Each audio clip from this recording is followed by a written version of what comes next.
Okay, so welcome to our OTC Live for the week of our Culinary Arts program, social media program takeover. Hopefully you guys have had a chance to look at our social media. If you haven't, make sure you check it out after this, but check out our Facebook and our Instagram. What we're doing over the summer is we have a couple of programs that we're going to be highlighting on our social media, and they're going to take over our social media accounts for a selected week. And at the end of each week, we'll have this session, which is an OTC Live session, which is an opportunity for you to meet the star of the programs that we're going to be highlighting, which is the advisor of that program. And then it also gives a chance, prospective students, a chance to ask any questions that they may have.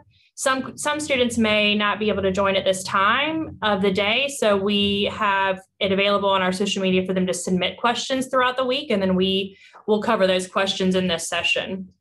We record this session, and then we have the recording available to anybody that would like to view it later. So we'll go ahead and get started. So this week, like I said, we had Culinary Arts. There are a lot of fun videos and information and pictures on our social media, so be sure to check it out. I'm going to play a brief video just to kind of introduce our beautiful Culinary Arts program.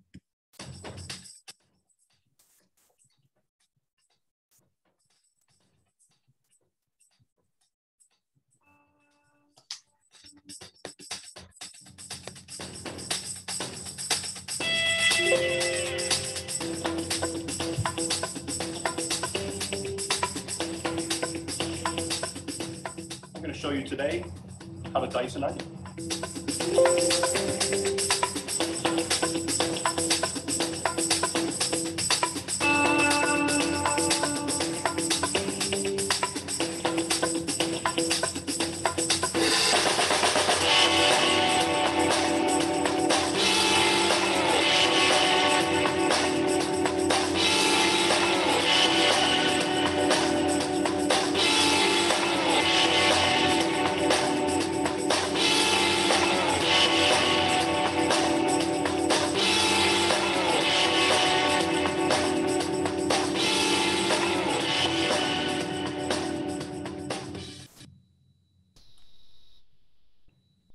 Awesome. Great. So that was just sort of a summary of all the stuff that we've had on our social media and a little bit of an introduction into the Culinary Arts program. Now I'm going to turn it over to Chef Bryan just to kind of introduce himself and then give maybe whatever you want to kind of give a brief introduction to the program. And then I'll start asking some questions that were submitted during the week. If anybody that's joining in has any questions that they would like to ask, feel free to unmute yourself when we start asking questions, or you can put them in the chat, and we'll be sure to get some answers. So I'll turn it over to you, Chef Bryan. Great, thanks very much. Yeah, as you saw in the video, things can get pretty exciting. You know, whenever you're putting flame onto a pan and flambeing something, it adds a little bit of excitement. So yeah, what other program has that type of excitement where you have the opportunity to be in the kitchen, learning new techniques, working with equipment, different foods, perhaps you've never worked with or heard of before or never tasted, and you're doing all that yourself and doing that to present some delicious, you know, beautiful looking food. So in the program, we of course have all this hands-on work. Myself, other instructors will work directly with the students and help them along the way. Of course, we start with the basics in the Culinary Arts program. So there are lots of knife skills, as you saw in the video. Dicing an onion correctly certainly comes in handy. Lots of knife skills, lots of basics, of course, to get the foundation. But we move into poultry, fish and shellfish, meat and beef, and into international foods, creating restaurant menus. We get into nutrition, things of that nature. So beyond just in the kitchen, we also get into some of our courses that deal with operating a food service business. So we'll work with our management skills, as I mentioned, nutrition earlier, so we can provide healthy foods to our guests. Talking about the operations of the restaurant, as in what we call the front of the house of the restaurant. Talking about managing tables, managing customer care, things of that nature, as well as, of course, sanitation, cooking, holding foods safely, as well as serving food safely is of the utmost importance. That is one of the first classes that students will take. I have some new students that started this term, and they are currently taking a sanitation course. So of course we want our students to be cooking and serving food safely and ultimately in the industry. The advantage of that class is that at the end of the course, they have the opportunity to take the ServSafe certification. And so that's the National Restaurant Association's certification that is nationally known and used. It's actually most states, Georgia included, is the law that somebody has to be on shift with the ServSafe certification in the restaurant. So our students get the opportunity to take that as well. But like I said, I mean, the lighter side of things, it is a very busy program, very strenuous, a lot of information, very fast paced, as it is in food service as a career. The lighter side is you get to try and taste different things. Foods, as I mentioned, you wouldn't have thought of tasting. Maybe you're somebody that doesn't care for onions or doesn't care for mushrooms, doesn't care for mayonnaise. Perhaps having these things made in a different way will allow you to appreciate these things a little bit different. And that's obviously the advantage of culinary. We're the one of the few programs, or any, that you can eat your homework, and we can certainly do that here. We have a degree level. We also have a diploma level, and we have 5 certificates as well. Those 5 certificates, students can certainly come and take just the certificate, but our students who complete the diploma and the degree actually have those certificates embedded. So not only are you leaving here with the, let's say, culinary arts, a degree in culinary arts, you also have our technical certificates embedded as well. Awesome. So that kind of leads into the first question, which is when it comes to employment, and we do get this question sometimes with a lot of our programs that have a diploma and a degree, but what would be the difference in the opportunities available when comparing the degree and the diploma? So what would be the benefits of going into both when it comes to employment? Sure. So I think most employers are, at least in food service, are looking for somebody that just has the kind of basic skills, and we certainly cover that here. So whether you came and just got a certificate or the diploma or the degree, I think you're getting those skills. The difference comes when you're looking to get into management, you're looking to get into ownership, particularly at the corporate level, where the employers are going to be looking for a little bit deeper of the education. So the diploma and then, of course, the degree offer core classes. The degree especially, I think, in certain circumstances, the bank might be looking for the minimum of an education of the degree. And like I said, I think most corporations are looking for that degree level education. So taking more core classes, more difficult or challenging core classes, shows that you have really put in the effort to that particular career. And so as an investor, as a banker, as somebody on the corporate level looking to hire upper level management, I'm going to look for that level of education in that degree or diploma. So you kind of mentioned the core classes. Does the degree, and this leads to the second question, does the degree offer more, I guess they would be electives, as far as business management or leadership? Like, did they off, because does the degree offer more courses geared around that? So the degree and the diploma have exactly the same culinary program classes. with the exception of our advanced baking class, which we use as an elective for the degree. So you could get the diploma and take advanced baking. It would just be an extra class that wouldn't go toward the diploma. I think the major difference is in the degree, we're taking advanced level English, advanced level math, psychology, these classes that are not directly linked to business classes, but in themselves sort of give you the background to be able to work in and run a business. We do offer, though, in our program classes, our management class, our leadership class is geared toward food service management. And so we cover the kind of the basic management, but we like to think of it as creating more of leaders rather than managers. So those types of food service managers who, you know, inspire and motivate, encourage their staff rather than just that kind of basic business management. Okay, so one of the questions that was submitted, if I wanted to start my own catering business, what culinary program would you recommend? So I guess that would be, you know, which area, degree, diploma, or certificates, what would you recommend? So my answer to these questions is always going to encourage you to go to try to achieve the degree level, right? However, we do offer a catering specialist certificate.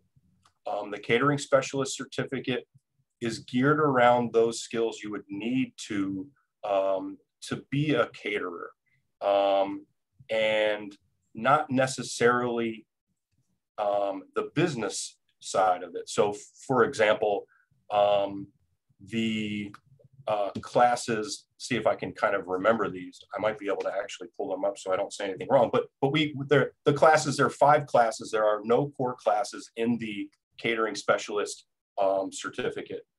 Sanitation, principles of cooking, that gives you the basics.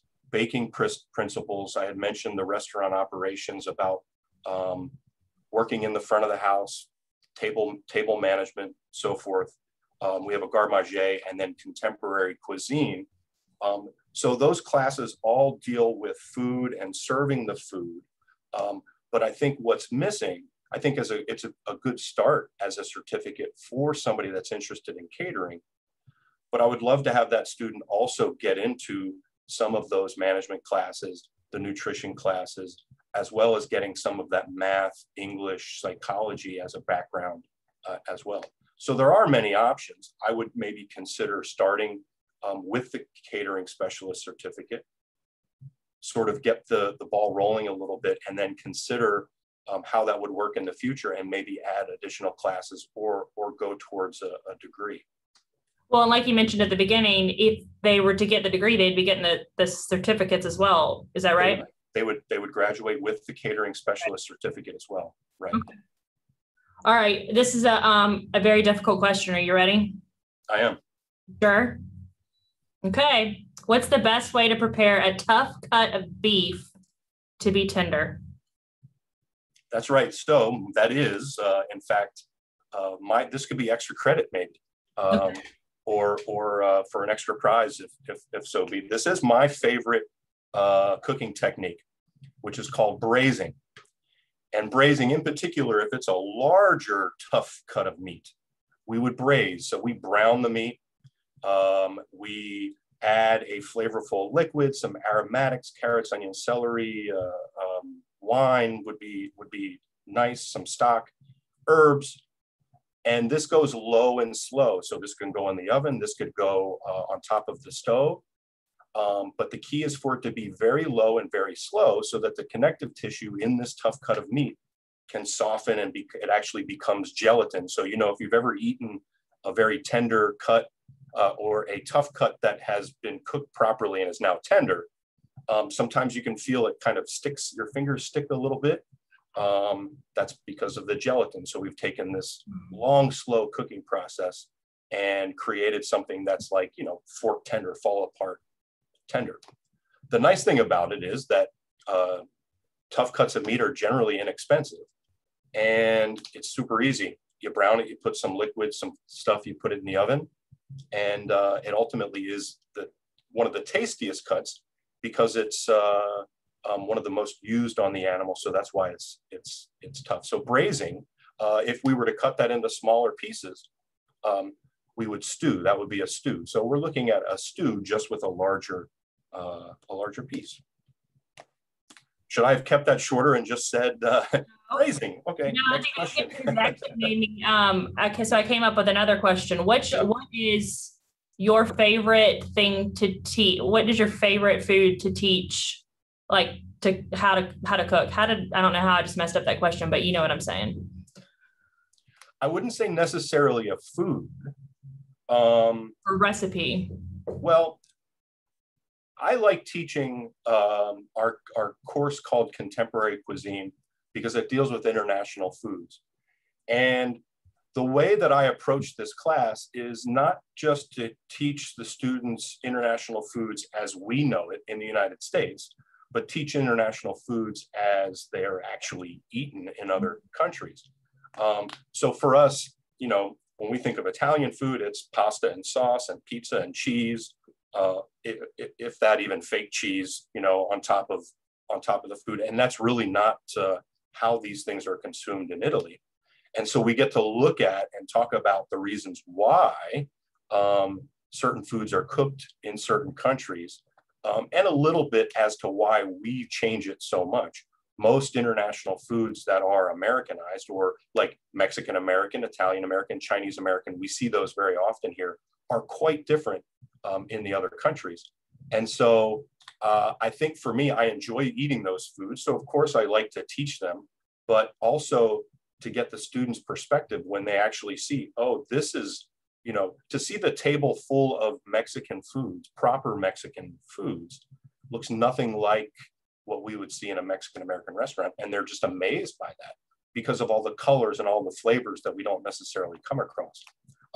So I think teaching wise, it's sort of what I like, but also the sort of reaction, or the fact that they're so surprised that there's a difference in what we're making than what they're used to.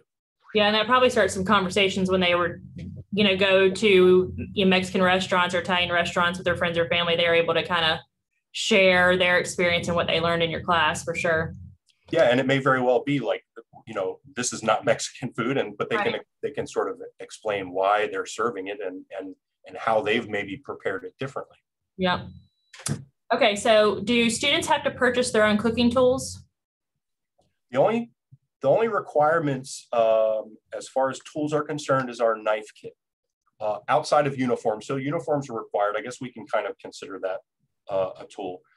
We have a culinary kit at the bookstore that includes a set of uniforms as well as a knife kit. And in this knife kit, it contains all of the knives that we'll need in class. So chef knife, paring knife, serrated knife, a boning knife. It has a thermometer in there as well, and a honing steel to kind of keep the knife sharp. Outside of that, all of the bowls and measuring cups, measuring spoons, spatulas, you name it, we all have already here ready to go in the kitchen. And those knives and uniforms are purchased the first term. So when the students start, they'll be able to buy those right away. But outside of that, any other tools, pots and pans, things like that, we are fully equipped with all of those things that are necessary for us. But that knife kit too, that's something, they're good quality knives that they would carry on even after graduating when they start working in the field. And is that right? Yeah, they're like an introductory set, so to speak. So to say that they're the best quality, certainly not.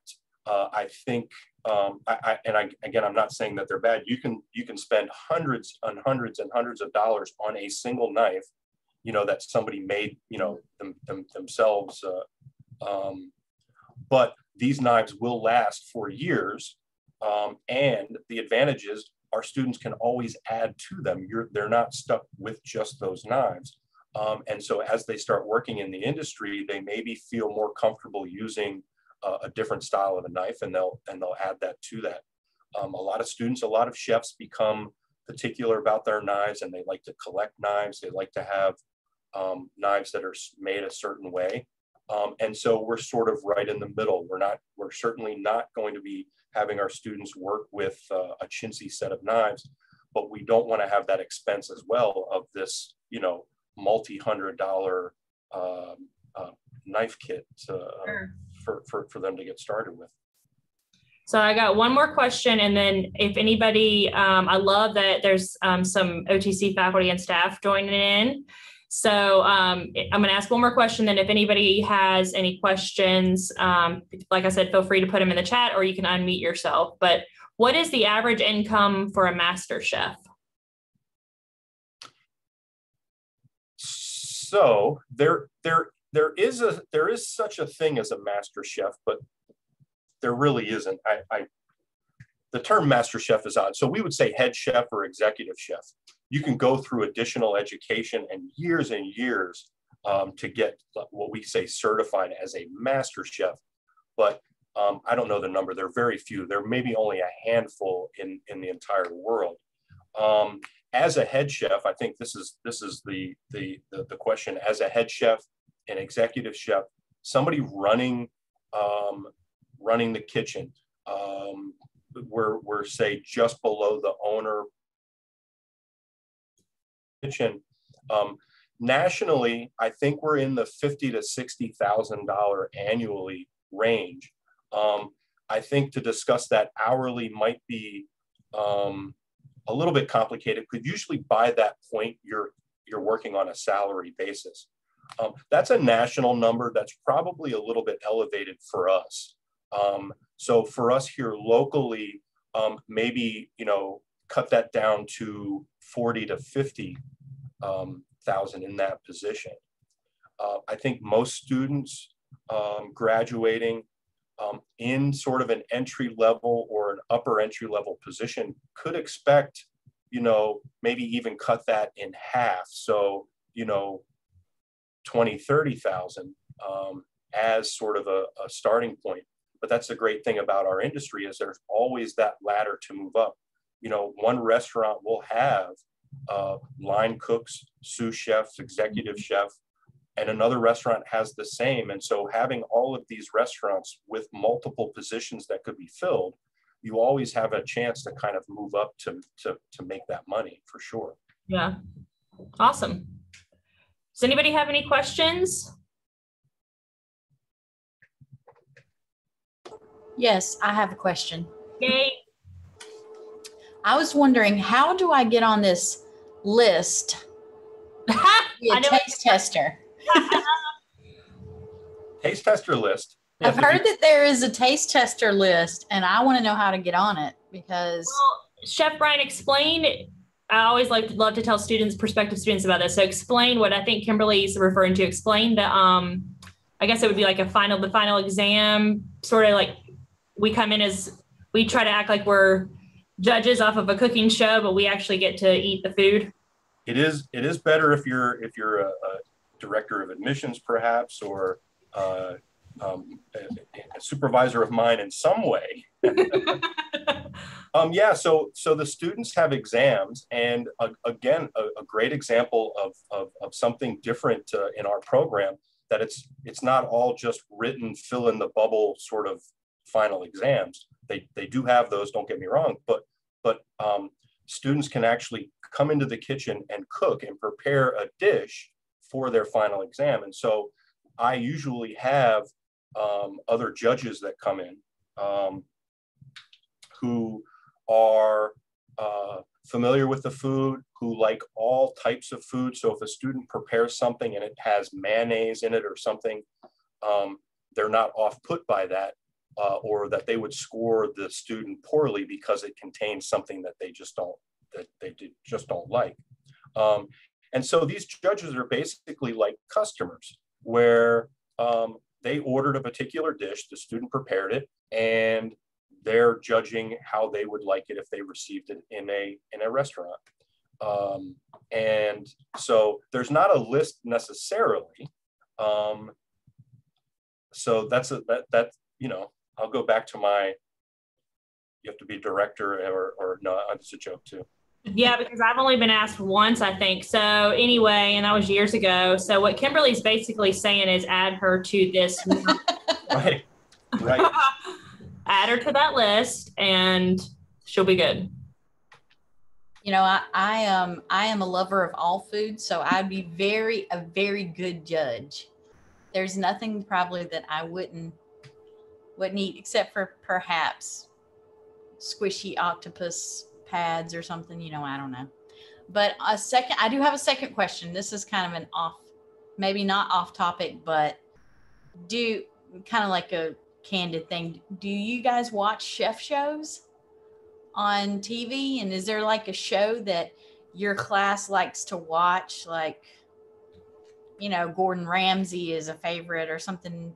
Is that what, do you guys learn a lot? Like I'm watching this series on Netflix called Chef's Table, where they pick a chef from a country and explore the origins of that country's food and maybe elevate what they're used to on the street there.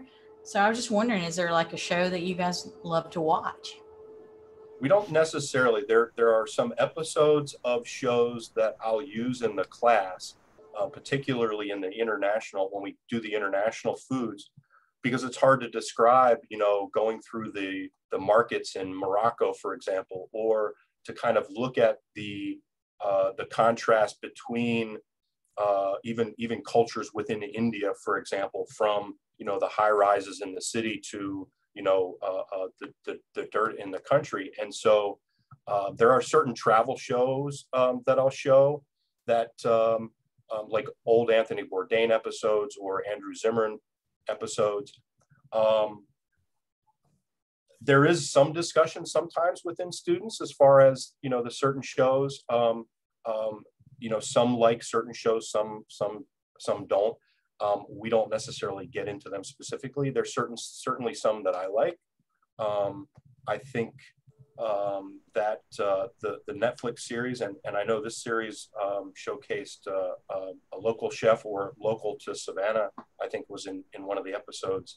Mashama Bailey was on Chef's Table, I don't know, maybe a couple years ago, something at this point.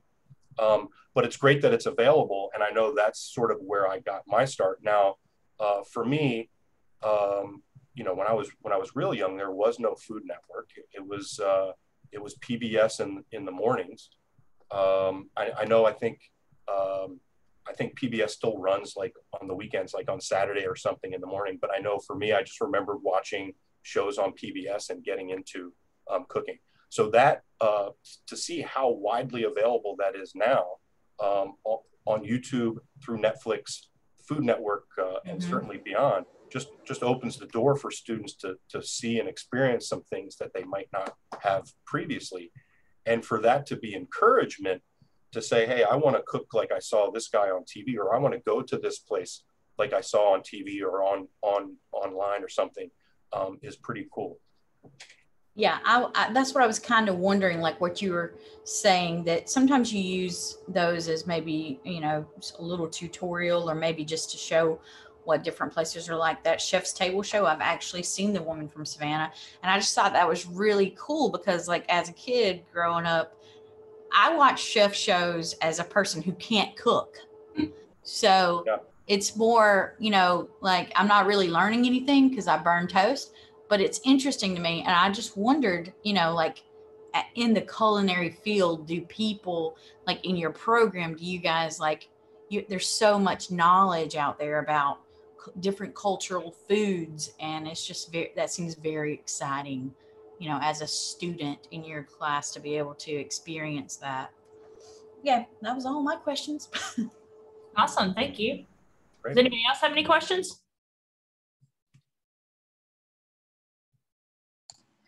I just think it's very cool, the culinary arts. If I had time, I would want to do it, and I'd want to be a chef on one of those super yachts. Yeah. But it just looks really cool, and you can pretty much go anywhere in the world and work, because, you know, food is basically the same. You know, different countries have different styles, but you can pick those up. And I don't know. It's like I romanticize the whole thing, so I just love it. Yeah, I think that's that's what gets most of us started, is some experience with the family. You know, even if you just like the way that that your mom or grandma or someone cooks something. The recent student, actually the OTC gold winner here, state runner-up, talked about, you know, standing on a stool with her father while he was cooking.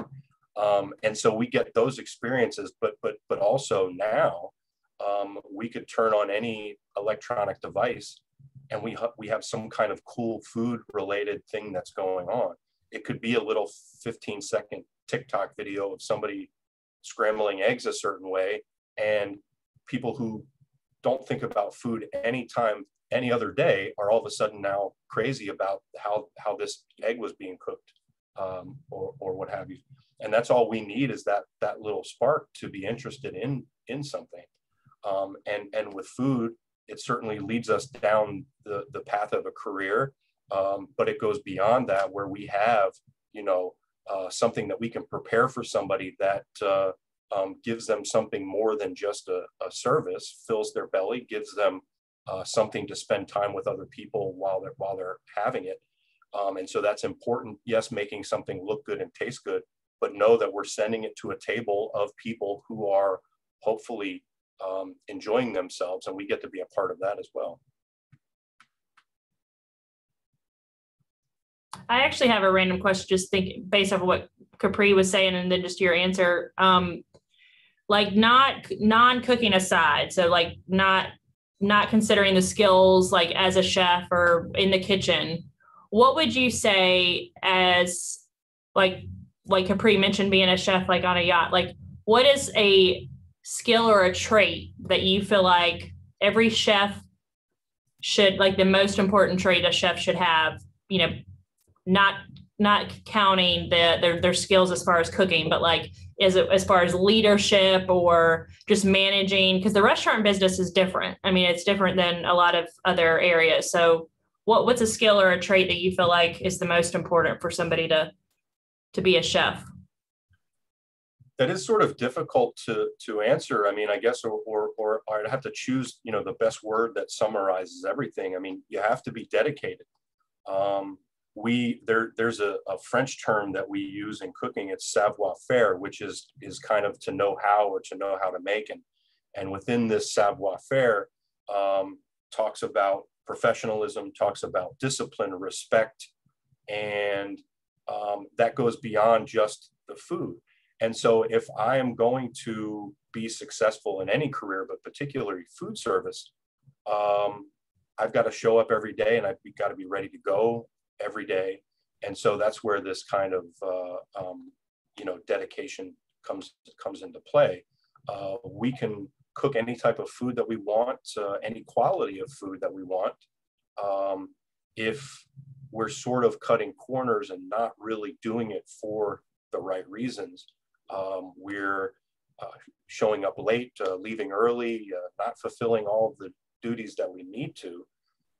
We're not going to be successful in what we're doing. So I don't know if that's necessarily different than any other career or any other you know, program, but there's a lot involved in food service.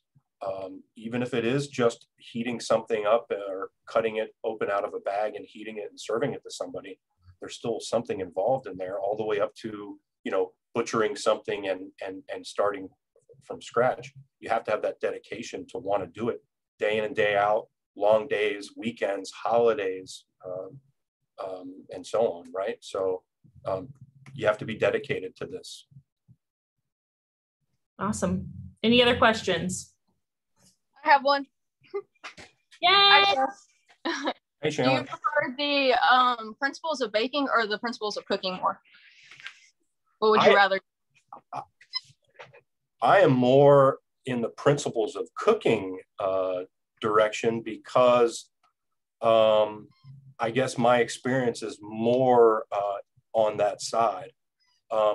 Yes, you learn the basics of baking, but in principles of cooking, there's so much more, from knife skills to poultry, meat, fish, beef, soups, sauces. We get into American regional cuisine in that course as well.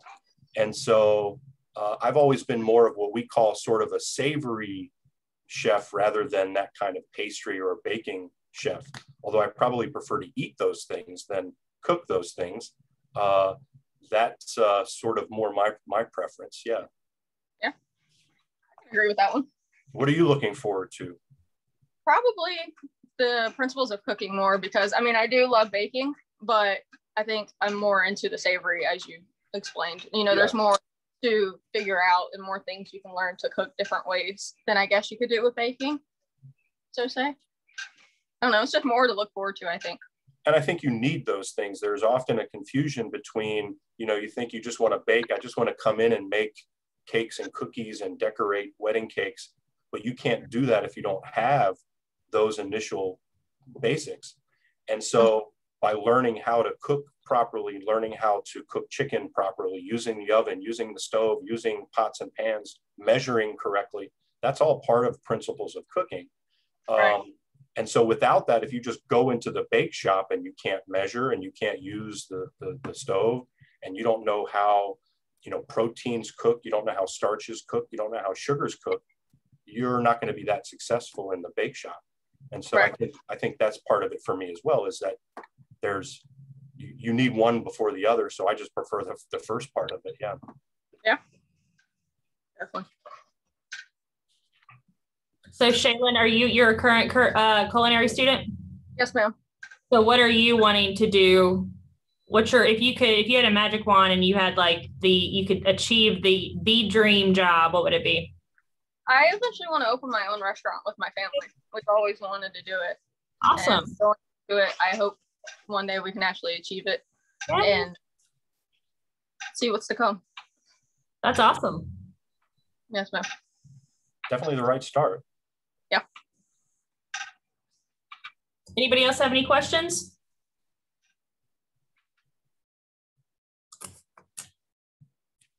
Okay, so I'm going to, let me just kind of briefly go over a couple of things. Most of you guys that are joining, but if this is a recorded recorded event. So if you know of anybody, just based off of the questions and the conversations that you just witnessed, if you know of somebody that may be interested in culinary, this recording will be available on the OTC Live webpage. So, send them the link or refer them to our social media for sure, so they can get the information about culinary, but also just general information.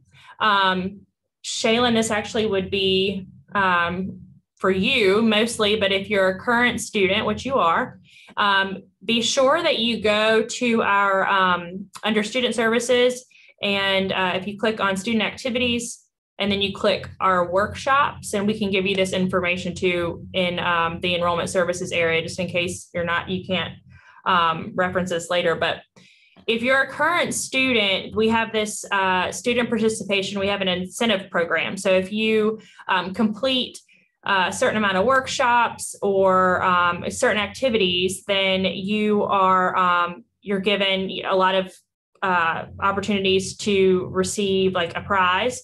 There's lots of levels of prizes, but it's pretty easy to actually participate in some of these student events. Shaylin just did. We would consider the OTC Live an incentive event. So make sure that you go and you fill out this student participation form. But that's also, even if you are viewing this as a recording, just make sure that you're aware that if you are a current student, that when you participate in any student activities, make sure you fill out this student participation form, and you'll get credit. And once you get up to 4, then that's when they will arrange you a prize. So just kind of keep that in mind. If you are not a current student and you are wanting to apply to OTC, it's a pretty simple process. You'll just come to our homepage, select apply to OTC. You can look through all of these steps. The main one is step 3, which is enroll today, and you can click the application for admission, and then it'll go into more specifics about the process. Since COVID, we have changed our admissions requirements as far as testing goes. So make sure that you check out those changes. And if anything were to change back, we would update it here on this page. But just make sure that you go, if you are interested in applying, not even just for culinary, but for any of our programs, make sure that you check out our application page. We also are having a free application week, the week of June, I believe it's June 27th to July the 3rd. So again, anybody who's in this event, if you know of anybody that might be interested, please make sure you share that. We have a social media event as well, so be sure to share that. But students can go online and follow that same process and complete an online application for free during the week of June 27th through the July the 3rd. Our fall semester starts August the 23rd, so there's plenty of time to apply and get accepted and meet with your advisor and to get your financial aid information in. So thank you so much for participating. Shaylin, I'm actually going to connect with you. I'll send you an email sometime next week. Any current students or students that participate in these events, we do giveaways. So I'm going to arrange to give you a little token of our appreciation for participating. So thank you guys. Thank you, Chef Bryan. Again, if you haven't checked out the program takeover information on Facebook and Instagram, make sure you do. And y'all have a great weekend. Thank you. Thank you.